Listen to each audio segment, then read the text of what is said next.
Come on to the guys.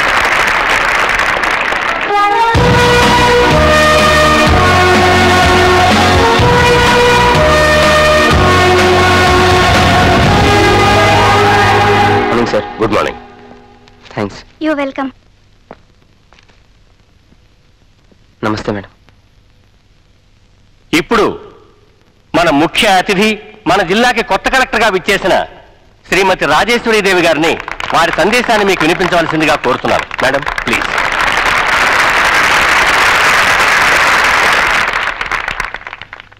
Dear friends, మీ principal గారు అన్నట్టు నేనేమి సందేశాలు వినిపించడానికి రాలేదు. Don't worry.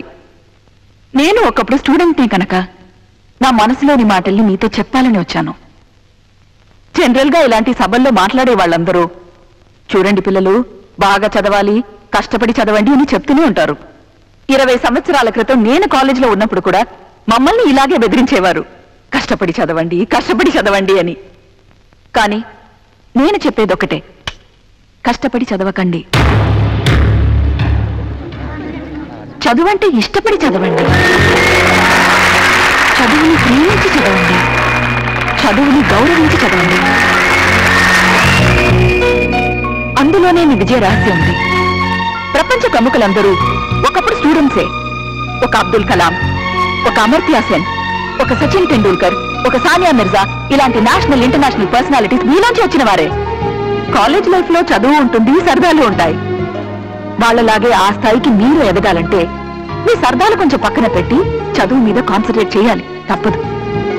Dedication, devotion, sincere effort ఉంటే చాలు. ఎన్ని అడ్డంకులు వచ్చినా మనం అనుకున్న టార్గెట్ ని రీచ్ అవ్వచ్చు. దానికి ఉదాహరణ ఇదిగో మన Srinivas. I'm really proud of him. అతను ఎలాంటి భయంకరమైన పరిస్థితుల్లో చదువు కొనసాగించాడో నాకు పూర్తిగా తెలుసు. ఏమిటి మేడం ఆ పరిస్థితులు? చెప్పండి మేడం, చెప్పండి మేడం, చెప్పండి మేడం. కానీ ఆ విషయం నేను చెప్పే కన్నా శ్రీని చెప్తేనే బాగుంటుంది. Mister Srinivas please. Thank you madam. Dear friends, ఈరోజు నేను గోల్డ్ మెడల్ సాధించి మీ ముందు నుంచున్నానంటే దానికి కలెక్టర్ గారే కారణం. ఆవిడే లేకపోయి ఉంటే నేను సాధించేవాడిని కాదు. మాది అందమైన పల్లెటూరు, చుట్టూ పచ్చని చెట్లు, పైరు పొలాలు, ఎంతో ప్రశాంతమైన వాతావరణం. అక్కడ మా చదువులు, మా ఆటలు, మా పాటలతో ఎంతో సరదాగా గడిచిపోయేది.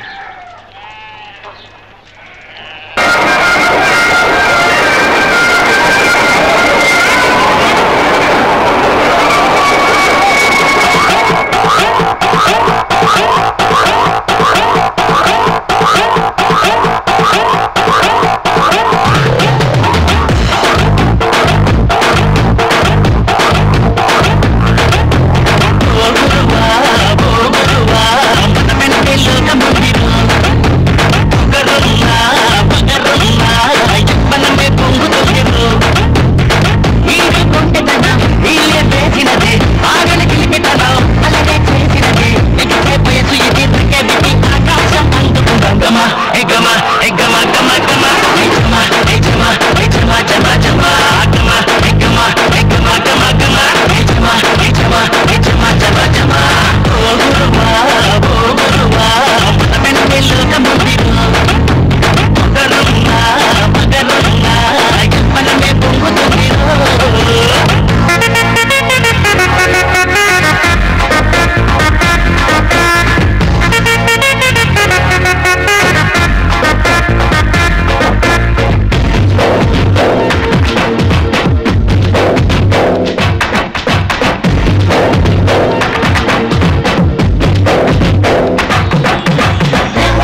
పెట్టావయ్యా.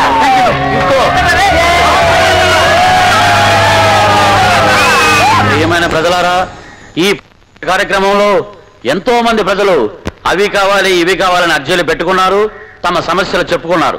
పోతే నేను చెప్పొచ్చేది ఏంటంటే, అయ్యా మంత్రి గారు రచించండి బాబు, రచించండి. అసలు నీ సమస్య ఏంటయ్యా? ఇవాళ దేశంలో జనాలు జబ్బులు అప్పులు అవినీతి అన్ని మా బాగా పెరిగిపోతున్నాయండి. కానీ మా కూల్ రేటు మాత్రం పెరగడం లేదు బాబు. నిజాలు మాట్లాడితే ఎలా? అయ్యా ఒక క్వార్టర్ అయితే 2 క్వార్టర్లు ఉచితం అనే పథకం పెట్టండి. వచ్చే ఎలక్షన్ లో మా తాగబోతుల ఓట్లన్నీ మీకే. అరే, ఇతను హాస్పిటల్ తీసుకెళ్ళాలని చూడండి. అయ్యా మా సమస్య అది. ఈ చుట్టుపక్కల గ్రామాల్లో ఆసుపత్రి లేదండి. అందుబాటులో వైద్యం లేక అవస్థలు పడుతున్నామండి. కావాలంటే శ్రమదానం చేస్తాం. ఆసుపత్రి బాబు. అలాగే అలాగే అలాగే అంటున్నాను కదయ్యా. మీ అందరికీ అందుబాటులో ఉన్న స్థలాన్ని చూపెడితే ఆసుపత్రి కట్టించుకోవడానికి ప్రభుత్వం సిద్ధంగా ఉంది. పిల్లలంతా బాగున్నారా? మీ దయ వల్ల బాగున్నారండి. నమస్కారం అయ్యా. నమస్కారం అయ్యా. నమస్కారం బాబు.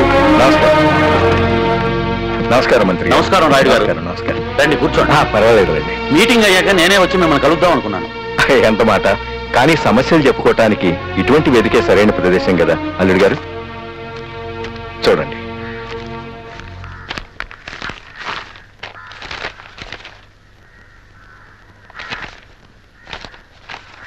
అయ్యా ప్రజలారా, మీ అందరికీ ఓ శుభవార్త. ఆసుపత్రి కోసం స్థలం అని ఇప్పుడే అనుకున్నావా? అది రాయుడు గారికి ఎలా తెలిసిందో ఏమో కానీ అన్ని గ్రామాల ప్రజలకు అందుబాటులో ఉండే విధంగా వారి 10 ఎకరాల పంట భూమిని ఆసుపత్రి కోసం అడగకుండానే ఇచ్చేశారు.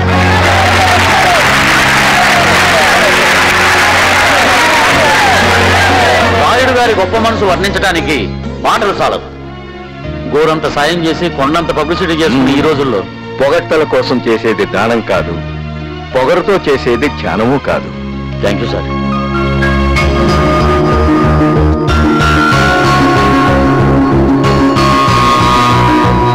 లక్ష్మి అమ్మా, ఏమిటి ఈ హడావుడంతా? ఈ రోజు కృష్ణాష్టమి కూడా కాదు, మరి కృష్ణుడు పాదాలు వేస్తావేంటి? మన ఇంటికి చిన్ని కృష్ణుడు రాబోతున్నారు కదా, అందుకే. లేదమ్మా, లక్ష్మి ఏంటో హడావుడు చేస్తుంది. నువ్వు నీళ్ళు వేసుకున్న విషయం విన్న దగ్గర నుంచి ఇది కంగారు పడ్డమే కాదు, అందరినీ కంగారు పెట్టేస్తోంది. రేపు బాబు పుట్టాక వాడి కాలు కింద పెట్టనిస్తుందో లేదు మరి.